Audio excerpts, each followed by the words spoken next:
નમસ્કાર વિદ્યાર્થી મિત્રો, આજે આપણે મેન્ડલે તેના પ્રયોગો માટે શા માટે વટાણાના છોડ પસંદ કર્યા તેના કારણો આપીએ.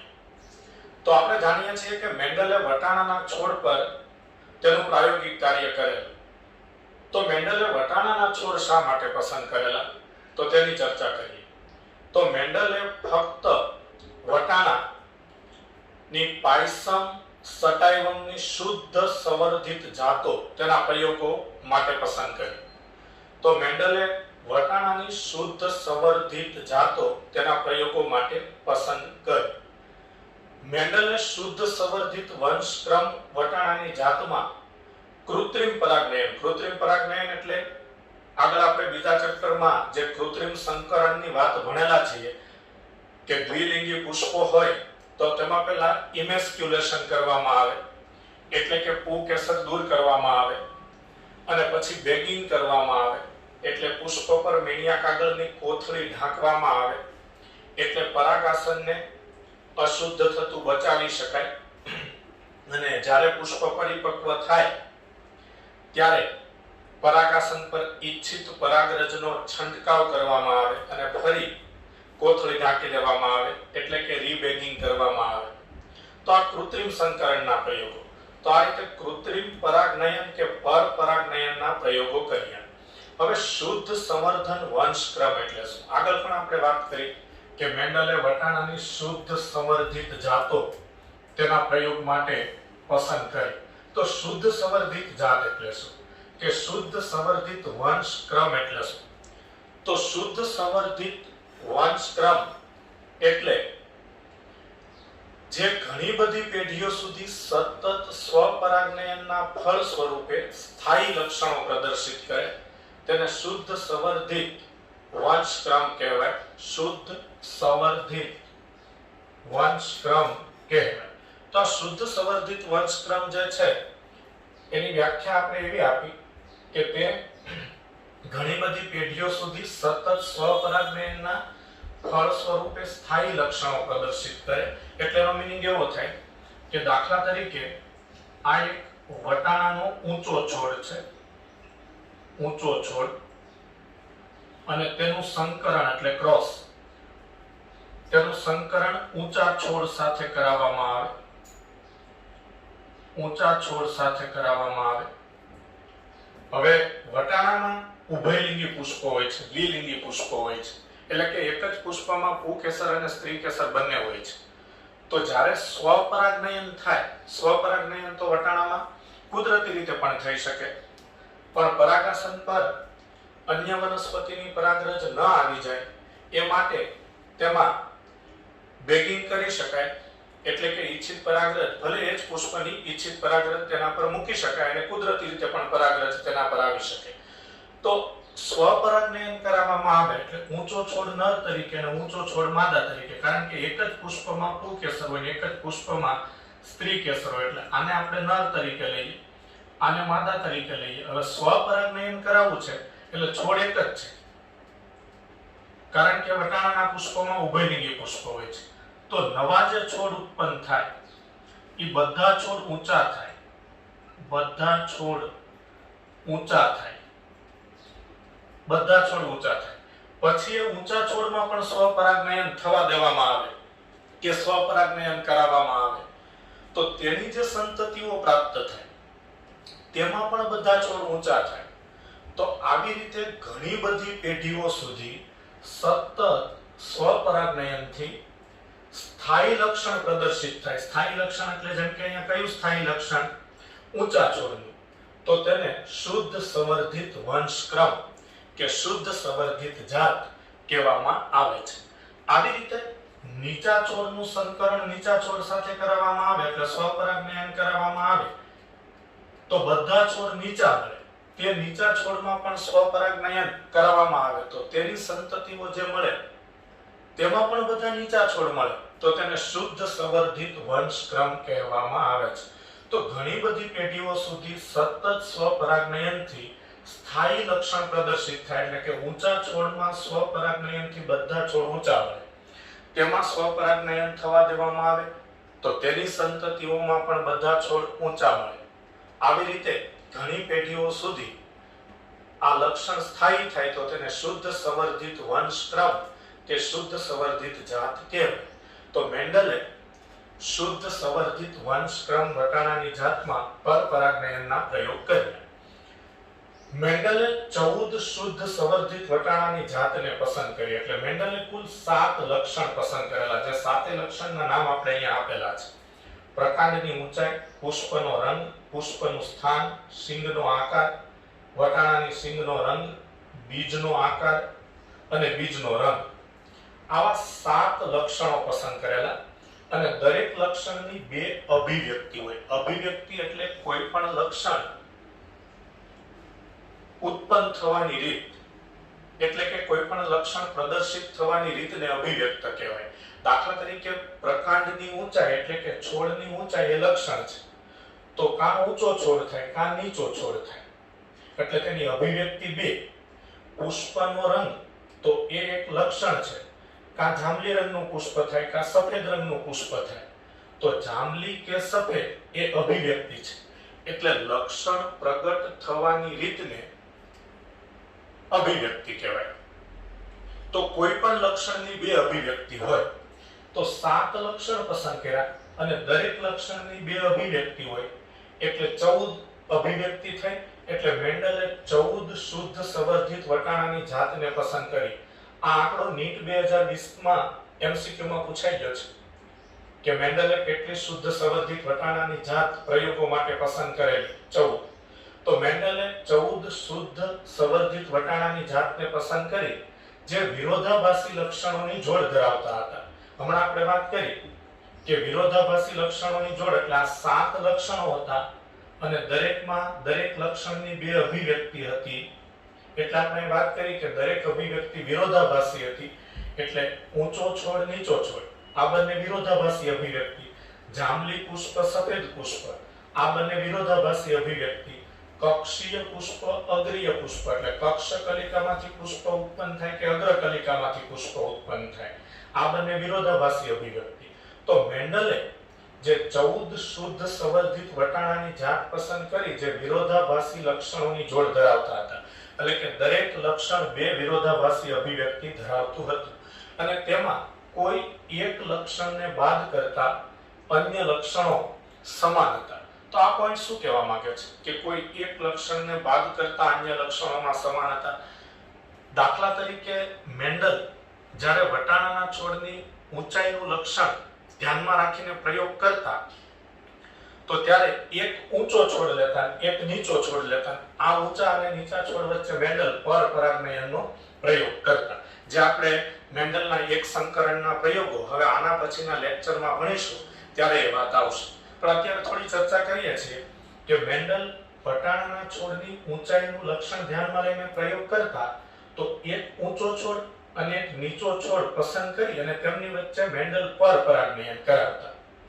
તો જ્યારે ઊંચાઈનું લક્ષણ ધ્યાનમાં લઈને પ્રયોગ કરતા હોય એટલે કે ઊંચાઈનું લક્ષણ વારસામાં કેવી રીતે આવે છે તેનો અભ્યાસ મેન્ડલ કરતા હોય ત્યારે બાકીના જે બધા લક્ષણો છે એ બાકીના બધા લક્ષણો સમાન હોય. એટલે કે ઊંચા છોડમાં જાંબલી પુષ્પ હોય તો નીચા છોડમાં જાંબલી પુષ્પ હોય. ઊંચા છોડમાં સફેદ પુષ્પ હોય તો નીચા છોડમાં સફેદ પુષ્પ હોય. ઊંચા છોડમાં પુષ્પો કક્ષીય હોય તો નીચા છોડમાં કક્ષીય પુષ્પો હોય. ઊંચા છોડમાં પુષ્પો અગ્રીય હોય એટલે કે અગ્ર કલિકામાંથી પુષ્પ ઉત્પન્ન થયેલું હોય તો નીચા છોડમાં પણ અગ્રીય પુષ્પ હોય. એટલે કહેવાનો મતલબ એ છે કે મેન્ડલ જે લક્ષણની આનુવંશિકતાનો અભ્યાસ કરતા ત્યારે એ લક્ષણ સિવાયના એટલે એક લક્ષણને બાદ કરતા અન્ય લક્ષણો બંને છોડમાં સમાન હોય. એટલે ફરી એકવાર વાત કરીએ કે મેન્ડલ છોડની ઊંચાઈનો લક્ષણ ધ્યાનમાં લઈને પ્રયોગ કરતા હોય એટલે કે છોડની ઊંચાઈનું લક્ષણ કેવી રીતે વારસામાં આવે છે તેના માટે મેન્ડલ પ્રયોગ કરતા હોય તો એક ઊંચો છોડ અને એક નીચો છોડ હોય બંનેની વચ્ચે મેન્ડલ પરપરાગનયનનો પ્રયોગ કરાવતા. પણ એક ઊંચો છોડ અને એક નીચો છોડ હોય તો બાકીના જે બધા લક્ષણો છે એટલે બાકીના બધા લક્ષણો એટલે બાકીના 6 લક્ષણો પુષ્પનો રંગ, પુષ્પનું સ્થાન, સિંગનો આકાર, સિંગનો રંગ, બીજનો આકાર, બીજનો રંગ એ બંને છોડમાં સમાન હોય એમ. એટલે કે ઊંચા છોડમાં પુષ્પ જાંબલી હોય તો નીચો છોડ એ જાંબલી પુષ્પ વાળો જ હોય. ઊંચો છોડ ફૂલેલી શીંગ વાળો હોય તો નીચો છોડ પણ ફૂલેલી શીંગ વાળો જ હોય.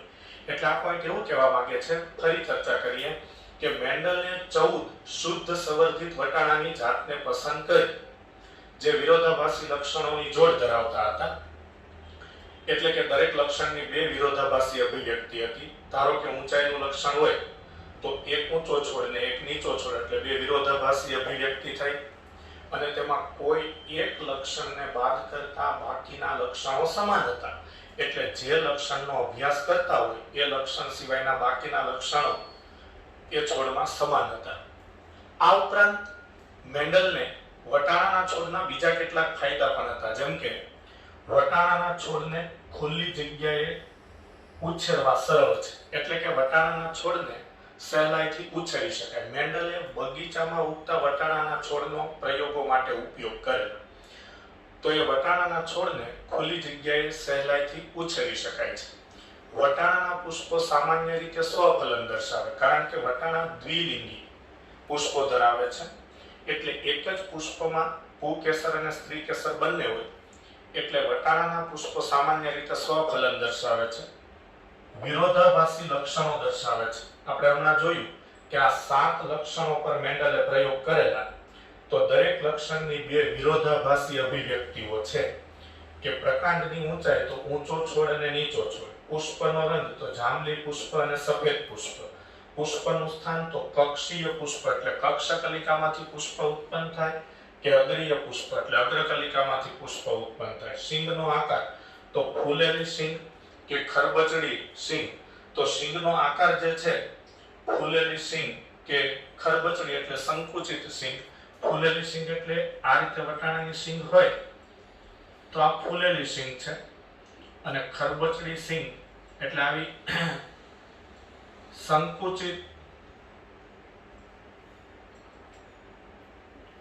સંકુચિત કે ખરબચડી શીંગ, આ ફૂલેલી શીંગ. શીંગનો રંગ લીલો અને પીળો, બીજનો આકાર ગોળ અને ખરબચડા બીજ એટલે આ ગોળ બીજ, આ ખરબચડા બીજ, તો ગોળ અને ખરબચડા બીજ, તો આવો બીજનો આકાર. ત્યાર પછી બીજનો રંગ પીળા બીજ અને લીલા બીજ. તો આવા 7 લક્ષણો છે એની બે જુદી જુદી વિરોધાભાસી અભિવ્યક્તિ છે. એટલે વટાણાના પુષ્પો સામાન્ય રીતે સ્વફલન દર્શાવે, વિરોધાભાસી લક્ષણો દર્શાવે. વટાણાની સંકર જાતો ચોક્કસપણે ફળદ્રુપ હોય છે. એટલે મેન્ડલ વટાણાના છોડમાં જે પ્રયોગ કરાવતા અને પ્રયોગને અંતે એ વટાણાના છોડમાં જે વટાણાના બીજ મળતા, પછી એ બીજને એ જમીનમાં ઉગાડતા અને તેના જે છોડ થતા એ બધા છોડ ફળદ્રુપ થતા, વંધ્ય ન થતા. એટલે વટાણાની સંકર જાતો ચોક્કસપણે ફળદ્રુપ હોય છે. વટાણામાં પરફલન કરાવવું મુશ્કેલ નથી. આપણે જાણીએ છીએ કે ઉભયલિંગી પુષ્પમાં પરફલન કરાવવું હોય એટલે કે કૃત્રિમ સંકરણ કરાવવું હોય તો ઇમેસ્ક્યુલેશન અને બેગિંગ જેવી પ્રક્રિયાઓ કરાવવામાં આવે છે. એટલે આ પરફલનની ક્રિયા મુશ્કેલ નથી, સરળ છે. વટાણાનો છોડ 2 થી 3 મહિનાના ટૂંકા જીવન ચક્ર સાથેનો વાર્ષિક છોડ છે. તેથી ટૂંકા સમયગાળાની અંદર વધુ સંખ્યામાં સંતતિનું પરીક્ષણ કરી શકાય. એટલે વટાણાનું જીવન ચક્ર 2-3 મહિનામાં જ પૂરું થઈ જાય છે. એટલે વટાણાના બીજ જમીનમાં ઉગાડવામાં આવે અને બીજનું અંકુરણ થઈ વટાણાનો છોડ થાય, પછી એ છોડ પુખ્ત બને, તેમાં પુષ્પો આવે, તેમાં પરાગનયન કરાવવામાં આવે એટલે ફલન અને ગર્ભ વિકાસ, ભ્રૂણ વિકાસ થઈને બીજ બને. તો આ બધી પ્રક્રિયા ટૂંકા સમયગાળામાં થઈ જાય. 2 થી 3 મહિનાની અંદર એક પેઢી પ્રાપ્ત કરી શકાય. એટલે ટૂંકા સમયગાળામાં વધુ સંખ્યામાં સંતતિનું પરીક્ષણ કરી શકાય. આ બધા ફાયદા વટાણાના છોડમાં હતા. એટલે મેન્ડલે તેના પ્રયોગો કરવા માટે વટાણાના છોડ પસંદ કરેલા. હવે આપણે કેટલાક જનીનિક શબ્દો જોઈએ છીએ. એટલે આ ચેપ્ટરમાં હવે આપણે જેમ જેમ આગળના પ્રશ્નો ભણીશું, આગળના ટોપિકનો અભ્યાસ કરીશું, તેમ આવા શબ્દો આપણને ઉપયોગમાં આવશે. તો પહેલું કારક. તો કારકો એ આનુવંશિકતાનો એકમ છે કે જે વારસો અને લક્ષણોના દેખાવ માટે જવાબદાર છે. એટલે આનુવંશિકતા એટલે આપણે જાણીએ છીએ પિતૃના લક્ષણો તેની સંતતિમાં વારસામાં ઉતરી આવે તેને આનુવંશિકતા કહેવાય. તો આ આનુવંશિકતા એટલે કે પિતૃના લક્ષણો સંતતિમાં વારસામાં ઉતરી આવવાની ક્રિયા તેના માટે કારકો જવાબદાર છે. તો મેન્ડલ એવું કહેતા કે આનુવંશિકતા માટે કારકો જવાબદાર છે. કારકો અથવા ઘટકો એવો શબ્દ મેન્ડલે વાપરેલો. એટલે આ કારકો આનુવંશિકતાનો એકમ છે જે વારસો અને લક્ષણોના દેખાવ માટે જવાબદાર છે. કે વટાણાના ઊંચા છોડમાં સંકરણ કરાવવામાં આવે, એટલે કે વટાણાના ઊંચા છોડમાં સ્વપરાગનયન કરાવવામાં આવે તો બધા છોડ ઊંચા થાય, તો વારસામાં ઊંચાઈનું લક્ષણ આવ્યું, ઊંચા છોડનું લક્ષણ આવ્યું, તો એના માટે કારકો જવાબદાર હોય. જોહાન્સન નામના વૈજ્ઞાનિકે કારકોને જનીન તરીકે ઓળખાવ્યા. એટલે મેન્ડલ જેને કારકો કહેતા તેને જોહાન્સન નામના વૈજ્ઞાનિકે 1909માં જનીન એવું નામ આપ્યું. મેન્ડલ એવું કહેતા કે કોઈ પણ સજીવમાં પિતૃના લક્ષણો તેની સંતતિમાં વારસામાં આવે તે માટે કારકો અથવા ઘટકો જવાબદાર છે. જોહાન્સને તેને જનીન એવું નામ આપ્યું. કારકને રજૂ કરવા મોર્ગન નામના વૈજ્ઞાનિકે સૌપ્રથમ સંજ્ઞા કે ચિહ્ન વાપરેલ. એટલે કારકો એટલે કે જોહાન્સન જેને જનીન કહેતા અને મેન્ડલે કારક એવું નામ આપેલું. તો આ કારકને રજૂ કરવા, કારકને દર્શાવવા ABCD ના અક્ષરની સંજ્ઞા આપવામાં આવે. ABCD ના અક્ષરના ચિહ્નથી, તેની સંજ્ઞાથી, ABCD ના અક્ષરના ચિહ્નથી કે સંજ્ઞાથી કારકો રજૂ કરી શકાય, કારકો દર્શાવી શકાય. આ સંજ્ઞા સૌપ્રથમ મોર્ગને રજૂ કરી. પ્રભાવી કારકને કેપિટલ અક્ષરથી અને પ્રચ્છન્ન કારકને નાના મૂળાક્ષર એટલે કે સ્મોલ લેટરથી દર્શાવાય છે. તો આ વાત સમજતા પહેલા આપણે એ સમજવું પડે કે પ્રભાવી કારક કે પ્રભાવી જનીન અને પ્રચ્છન્ન કારક કે પ્રચ્છન્ન જનીન એટલે શું. તો આગળ જતા ટોપિકમાં આપણે આ અભ્યાસ સારી રીતે કરીશું, પણ અત્યારથી આપણે એની વ્યાખ્યા સમજી લઈએ. પ્રભાવી કારક એટલે પિતૃનું જે લક્ષણ તેની સંતતિમાં અભિવ્યક્ત થાય એને પ્રભાવી કારક કહેવાય. અને પ્રચ્છન્ન કારક એટલે જે લક્ષણ પિતૃમાંથી સંતતિમાં પ્રભાવી જનીનની હાજરીને કારણે અભિવ્યક્ત ન થાય તેને પ્રચ્છન્ન જનીન કહેવાય. એટલે પ્રભાવી જનીન છે, પ્રભાવી જનીન કે પ્રભાવી કારક એ તેનું લક્ષણ સંતતિમાં ઉત્પન્ન કરે છે. અને પ્રચ્છન્ન જનીન છે એ તેનું લક્ષણ સંતતિમાં પ્રભાવી જનીન હાજર હોવાને કારણે ઉત્પન્ન ન કરી શકે. હા, બંને પ્રચ્છન્ન જનીનો હોય તો પ્રચ્છન્ન જનીન તેનું લક્ષણ ઉત્પન્ન કરી શકે. પણ એક પ્રભાવી જનીન હોય અને એક પ્રચ્છન્ન જનીન હોય તો પ્રભાવી જનીનની હાજરીમાં પ્રચ્છન્ન જનીન તેનું લક્ષણ ઉત્પન્ન ન કરી શકે. પણ ટૂંકમાં આપણે હમણાં એવું યાદ રાખીએ કે પ્રભાવી જનીન એટલે જે જનીન સંતતિમાં તેનું લક્ષણ ઉત્પન્ન કરી શકે તેને પ્રભાવી જનીન કહેવાય. અને પ્રચ્છન્ન જનીન એટલે જે જનીન સંતતિમાં તેનું લક્ષણ ઉત્પન્ન ન કરી શકે પ્રભાવી જનીન હાજર હોવાને કારણે તેને પ્રચ્છન્ન જનીન કહેવાય. તો પ્રભાવી જનીનને કેપિટલ અક્ષરથી દર્શાવાય અને પ્રચ્છન્ન જનીનને સ્મોલ લેટરથી દર્શાવાય. જેમ કે અહીંયા આપણે દર્શાવેલું છે, આ ઊભી લાઈન કરેલી છે, આ સીધી લીટી દોરેલી છે, એ રંગસૂત્ર છે. જનીનો હંમેશા રંગસૂત્ર પર આવેલા હોય. સજીવમાં જનીનો હંમેશા રંગસૂત્ર પર આવેલા હોય. કેમ? તો કે જનીન DNA ના બનેલા છે. જનીનની આધુનિક વ્યાખ્યા એવી છે કે DNA નો કોઈ એક ચોક્કસ ભાગ એક જનીન તરીકે વર્તે છે. એટલે જનીનો હંમેશા DNA, ડીઓક્સીરિબોન્યુક્લિક એસિડ, DNA ના બનેલા હોય છે. DNA નો કોઈ ચોક્કસ ભાગ એક જનીન તરીકે વર્તે છે. આ DNA રંગસૂત્રમાં આવેલું હોય સુકોષ કેન્દ્રી સજીવોમાં. એટલે જનીનો રંગસૂત્રમાં આવેલા હોય એટલે જનીનોને આપણે રંગસૂત્ર પર દર્શાવી શકીએ. એટલે આ રંગસૂત્ર છે અને તેના પર આ ગોળ ટપકું દોરેલું છે કે જનીન છે. તો આ કેપિટલ T, કેપિટલ T, આ કેપિટલ T, સ્મોલ t, આ સ્મોલ t, સ્મોલ t. તો આ કેપિટલ T અને સ્મોલ t એ જનીનોની સંજ્ઞા છે. તો જનીનોને ABCD ના અક્ષરોની સંજ્ઞાથી દર્શાવી શકાય. પ્રભાવી જનીનો એને કેપિટલ અક્ષરથી દર્શાવાય અને પ્રચ્છન્ન જનીનો હોય તેને સ્મોલ લેટરથી દર્શાવાય. ઓકે, વૈકલ્પિક કારક કોને કહેવાય? તો જનીનના વૈકલ્પિક સ્વરૂપને વૈકલ્પિક કારક કહેવાય, જે સમજાત રંગસૂત્રો પર એક સરખા સ્થાને આવેલ હોય છે. બેટ્સન નામના વૈજ્ઞાનિકે આ શબ્દ આપેલો છે. તો બેટ્સન નામના વૈજ્ઞાનિકે વૈકલ્પિક કારક એવો શબ્દ આપેલો છે. તો હવે આપણે એની વાત સમજીએ કે ભાઈ જનીનના વૈકલ્પિક સ્વરૂપને વૈકલ્પિક કારક કહેવાય. દાખલા તરીકે કેપિટલ ટી અને સ્મોલ ટી આ બંને એકબીજાના વૈકલ્પિક કારક છે. એટલે એનો સીધો મતલબ એવો થાય કે એક જ લક્ષણના બંને જનીનો જો જુદા જુદા હોય તો તેને એકબીજાના વૈકલ્પિક કારક કહેવાય. દાખલા તરીકે કેપિટલ ટી અને સ્મોલ ટી એ વટાણાના છોડ માટે પ્રકાંડની ઊંચાઈનું લક્ષણ દર્શાવતા જનીનો છે. તો તેમાં કેપિટલ ટી ઊંચો છોડ દર્શાવે છે અને સ્મોલ ટી નીચો છોડ દર્શાવે છે. પણ કેપિટલ ટી અને સ્મોલ ટી બંને જનીનો તો એક જ લક્ષણના છે. એટલે એક જ લક્ષણના બંને જનીનોને એકબીજાના વૈકલ્પિક કારકો કહેવાય. આ સીધી વ્યાખ્યા. આ વૈકલ્પિક કારકો સમજાત રંગસૂત્રો પર એક સરખા સ્થાને આવેલા હોય છે. એટલે એમ પણ કહી શકાય કે વૈકલ્પિક કારકો સમજાત રંગસૂત્રો પર સમજાત જગ્યાએ આવેલા હોય છે. એટલે દાખલા તરીકે સમજાત રંગસૂત્રો એટલે શું તો આપણે જાણીએ છીએ કે એક જ જોડના બંને રંગસૂત્રોને એકબીજાના સમજાત રંગસૂત્રો કહેવાય. એટલે પૃથ્વી પર જે દ્વિકીય સજીવો છે એ દ્વિકીય સજીવોમાં રંગસૂત્રો જોડમાં આવેલા હોય અને એક જ જોડના બંને રંગસૂત્રો સરખા હોય છે.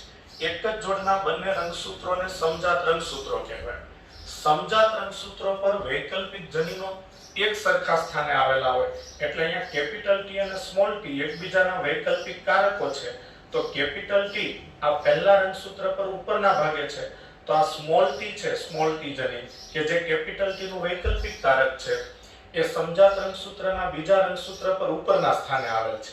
એટલે એમ કહેવાય કે કેપિટલ ટી અને સ્મોલ ટી સમજાત રંગસૂત્રો પર એક સરખા સ્થાને આવેલ હોય. એવું ન બને કે આ કેપિટલ ટી છે એ આ રંગસૂત્ર પર ઉપરના છેડા તરફ આવેલું છે, તો આ સ્મોલ ટી છે એનું જે આ સમજાત રંગસૂત્ર છે એના પર અહીં નીચેના છેડે આવી શકે અથવા વચ્ચે આવી શકે, એવું શક્ય નથી. એટલે સમજાત રંગસૂત્રો પર વૈકલ્પિક કારકો કે વૈકલ્પિક જનીનો એક સરખા સ્થાને આવેલા હોય છે. બેટ્સન નામના વૈજ્ઞાનિકે વૈકલ્પિક કારક એવો શબ્દ આપેલો છે. સમયુગ્મી સજીવ એટલે શું? તો એક જ લક્ષણના બંને જનીનો સમાન હોય તો તેવા સજીવને સમયુગ્મી સજીવ કહેવાય. દાખલા તરીકે આ કેપિટલ ટી તો કેપિટલ ટી એ પ્રકાંડની ઊંચાઈના લક્ષણ માટેનું જનીન છે. તો કેપિટલ ટી બંને કેપિટલ ટી છે એટલે એક જ લક્ષણના બંને જનીનો સમાન છે. તો એક જ લક્ષણના બંને જનીનો જો સમાન હોય તો તેને સમયુગ્મી સજીવ કહેવાય. અને જે સજીવમાં એક જ લક્ષણના બંને જનીનો જુદા જુદા હોય તો તેને વિષમયુગ્મી સજીવ કહેવાય. દાખલા તરીકે અહીંયા આપણે જોઈ શકીએ છીએ કે આ કેપિટલ ટી સ્મોલ ટી એ બંને એક જ લક્ષણના જનીનો છે છોડની ઊંચાઈના. પણ એક કેપિટલ ટી એટલે કે ઊંચો છોડ પ્રભાવી જનીન છે, એક સ્મોલ ટી એટલે કે પ્રચ્છન્ન જનીન છે. પ્રભાવી જનીનને કેપિટલ અક્ષરથી અને પ્રચ્છન્ન જનીનને સ્મોલ લેટરથી દર્શાવાય. એ ફરી યાદ કરીએ આપણે, બરાબર? તો એક જ લક્ષણના બંને જનીનો કેપિટલ ટી અને સ્મોલ ટી જુદા જુદા છે, તેથી તેને આવા સજીવને વિષમયુગ્મી સજીવ કહેવાય. અને અહીં ફરી બંને સ્મોલ ટી છે, તો આ બંને સ્મોલ ટી છે તો એ સજીવ સમયુગ્મી છે, કારણ કે એક જ લક્ષણના બંને જનીનો સમાન હોય. તો એક જ લક્ષણના બંને જનીનો સમાન હોય તો તે સજીવને સમયુગ્મી કહેવાય. એટલે કે કા બંને કેપિટલ ટી હોય, કા બંને સ્મોલ ટી હોય તો તે સમયુગ્મી. પણ એક જ લક્ષણના બંને જનીનો જુદા જુદા હોય એટલે કે એક કેપિટલ ટી અને એક સ્મોલ ટી હોય તો તેને વિષમયુગ્મી કહેવાય. સમયુગ્મી સજીવ માટે શુદ્ધ એવો શબ્દ પણ વાપરવામાં આવે છે. સ્વરૂપ પ્રકાર એટલે ઇંગ્લિશમાં એને ફિનોટાઇપ કહેવાય. તો તે સજીવના બાહ્ય દેખાવનું ચોક્કસ લક્ષણ છે. એટલે વટાણાનો ઊંચો છોડ અને નીચો છોડ બંને છોડ ખેતરમાં કે જમીનમાં બાજુમાં ઉગેલા હોય અને આપણે જોતા હોઈએ તો ઊંચો છોડ આપણને નીચા છોડની સાપેક્ષે ઊંચો દેખાય અને નીચો છોડ છે એ નીચો દેખાય. તો એ જે સજીવનો દેખાવ છે એ સ્વરૂપ પ્રકાર કહેવાય. દાખલા તરીકે વટાણાના કેટલાક છોડ પર જાંબલી રંગના ફૂલ આવેલા હોય અને કેટલાક છોડ પર સફેદ રંગના ફૂલ આવેલા હોય. તો એ જોતા આપણને ખ્યાલ આવે કે આ જાંબલી ફૂલ છે, આ સફેદ ફૂલ છે. તો એ સ્વરૂપ પ્રકાર છે. એટલે સ્વરૂપ પ્રકાર જોતા જ ખબર પડે. એટલે સજીવના બાહ્ય દેખાવનું લક્ષણ એટલે સ્વરૂપ પ્રકાર. જનીન પ્રકાર એ સજીવનું જનીન બંધારણ છે. દાખલા તરીકે કેપિટલ ટી તો એ જનીન પ્રકાર છે, જનીન બંધારણ છે. કેપિટલ ટી કે સ્મોલ ટી એ જનીન પ્રકાર કે જનીન બંધારણ છે. તો જનીન પ્રકાર એ સજીવનું જનીન બંધારણ દર્શાવે છે, જેને ઇંગ્લિશમાં જીનોટાઇપ કહેવાય. એક વાત ફરી ચર્ચામાં લઈ લઈએ કે પ્રભાવી જનીન એટલે જે જનીન તેનું લક્ષણ અભિવ્યક્ત કરે તેને પ્રભાવી જનીન કહેવાય. પ્રચ્છન્ન જનીન એટલે જે જનીન તેનું લક્ષણ પ્રભાવી જનીનની હાજરીમાં અભિવ્યક્ત ન કરી શકે તેને પ્રચ્છન્ન જનીન કહેવાય. પ્રકાંડની ઊંચાઈ એટલે કે વટાણાના ઊંચા છોડ માટે પ્રભાવી જનીન એટલે કે છોડ ઊંચો થાય તો તે પ્રભાવી લક્ષણ છે અને નીચો થાય તો તે પ્રચ્છન્ન લક્ષણ છે. પુષ્પમાં જાંબલી રંગનું પુષ્પ એ પ્રભાવી લક્ષણ છે અને સફેદ રંગ એ પ્રચ્છન્ન છે. પુષ્પનું સ્થાન કક્ષીય એટલે કક્ષકલિકામાંથી પુષ્પ ઉત્પન્ન થાય અને અગ્રીય એટલે અગ્રકલિકામાંથી પુષ્પ ઉત્પન્ન થાય. તો કક્ષીય એટલે આ રીતે વટાણાનો છોડ છે, આ એના પર્ણ છે. તો આપણે જાણીએ છીએ કે પ્રકાંડ અને પર્ણ વચ્ચે કક્ષકલિકા હોય. આ કક્ષકલિકામાંથી આ પુષ્પ ઉત્પન્ન થયું, આ કક્ષકલિકા છે, એમાંથી પુષ્પ ઉત્પન્ન થાય તો તેને કક્ષીય પુષ્પ કહેવાય. કક્ષીય પુષ્પ એ પ્રભાવી લક્ષણ છે અને અગ્રીય પુષ્પ આ છોડ છે તો અહીંયા અગ્રકલિકા હોય, એ અગ્રકલિકા પર પુષ્પ ઉત્પન્ન થાય, આ પુષ્પ છે તો પુષ્પ જો અગ્રકલિકા પર ઉત્પન્ન થાય તો અગ્રીય પુષ્પ એ પ્રચ્છન્ન લક્ષણ છે. ફૂલેલી સિંગ, આ ફૂલેલી સિંગ છે અને આ મણકામય અથવા સંકુચિત સિંગ છે, આવી ખરબચડી હોય તે. તો ફૂલેલી સિંગ એ પ્રભાવી લક્ષણ છે, સંકુચિત સિંગ એ પ્રચ્છન્ન લક્ષણ છે. સિંગનો રંગ લીલા રંગની સિંગ પ્રભાવી, પીળા રંગની સિંગ પ્રચ્છન્ન છે. બીજનો આકાર એકદમ લીસા ગોળ બીજ થાય એટલે કે લીસી સપાટીવાળા ગોળ બીજ હોય તો એ પ્રભાવી લક્ષણ છે અને ખરબચડી સપાટીવાળા બીજ હોય તો એ પ્રચ્છન્ન લક્ષણ છે. બીજનો રંગ પીળા રંગના બીજ એ પ્રભાવી લક્ષણ છે અને લીલા રંગના બીજ એ પ્રચ્છન્ન લક્ષણ છે. તો આ ચર્ચા આપણે કેટલાક જનીનિક શબ્દોની કરી.